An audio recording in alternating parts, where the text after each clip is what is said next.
ودكتور الجراح كمان ما خيطنيش، قال لي مصورها كتير، وعرضت على الاستشاريين عشان كان جرحي.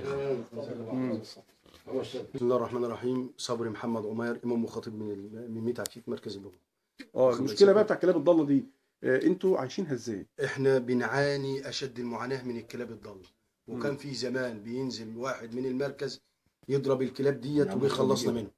خدت بال حضرتك؟ اصبحت الان الكلاب دي ظاهره منتشره بطريقه رهيبه. اذا كانت عملت كده مع الناس الكبار، احنا بنخاف على اطفالنا. في عيال راح المدارس، جاي من المدارس، يعني لو لا مؤاخذه كلب زي ده استفرد بطفل او بطفله اولى ابتدائي او ثانيه او لحد 6 ممكن يموته.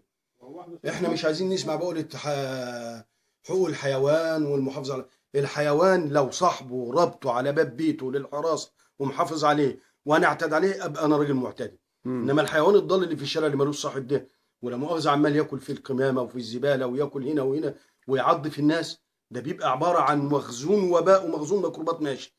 احنا بنناشد الساده المسؤولين المختصين في مركز الشرطه، في المحليات، في الطب البيطري، في اي مكان كان المختص، يخلصونا من ظاهره الكلاب الضاله دي اللي في الشوارع.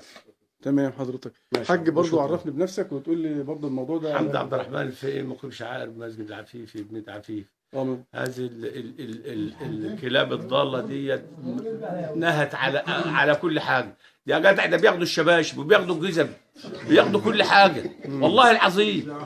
يعني دخلت لقيت ما لقيتش الجزمه بتاعتي والله. بتضربهم وتموتهم، منعوا العساكر ومنعوا الشرطه، والطب البيطري ما بقاش يتكلم، ما بقاش يتكلم ولا بقى يسال ولا الوحده المحليه بقت تسال برضه. الوحده المحليه ما بقتش تسال، ولا بقوا يلفوا البلد ولا بقوا يعملوا اي حاجه. تعال شوف الزباله جت عن طريق ايه؟ جت عن طريق الزباله.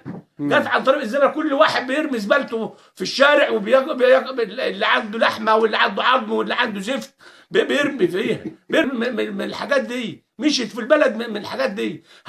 لو عيل ابني ولا ابن اخويا ولا ابن عمي ولا ابن ده عيل ماشي في الشارع ومفيش حد يلحقه، ياكله يموته. لا تمام.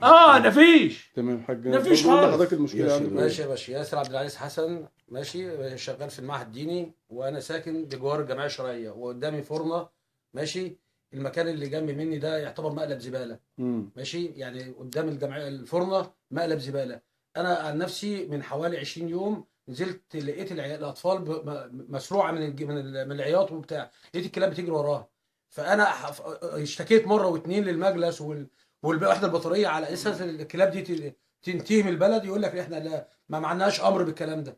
فالكلاب الضاله يعني عامله مشاكل كتيره في البلد، ودي كله جايه برضه زي الشيخ حمدي ما بيقول والشيخ صبري ما بيقول. ايوه، من مقالب الزباله اللي في البلد. مقالب الزباله. ماشي. يعني عايز ابني نجيب ده اللي اتبهدل يعني انا شايف عينه بتاكل. انا شايف المحليات اللي في البلد مش شغاله، ولا مجلس القرى ولا شغال.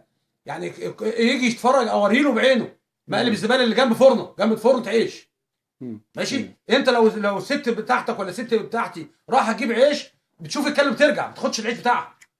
فالموضوع الكلاب دي لازم يكون لها حل. تكمله العربيه الكلب واقفين ياكلوا في اللي كاسر فيها، وتخش ازاي عربيه زباله داخله تخزن وتقف علشان الساده العمال بتوع النظافه يفرزوها، ياخدوا الورق لوحده والبلاستيك لوحده، وتقف لها باليومين والثلاثه في قلب المستشفى جوه حي السور المستشفى. واشتكينا ورحنا اشتكينا ايام ما كان المستشار اشرف الله ماسك المحافظه، وبعتنا شكوى لجنه البيئه في الوزاره في مصر. ولا حياه اللي انتوا ناس راجل معلش لا مؤاخذه يقدر يدافع عن نفسه، يعني راجل ويقدر يدافع عن نفسه، ما بالك لو في الموقف ده طفل. سبحان الله. هاتوا في ده. تمام.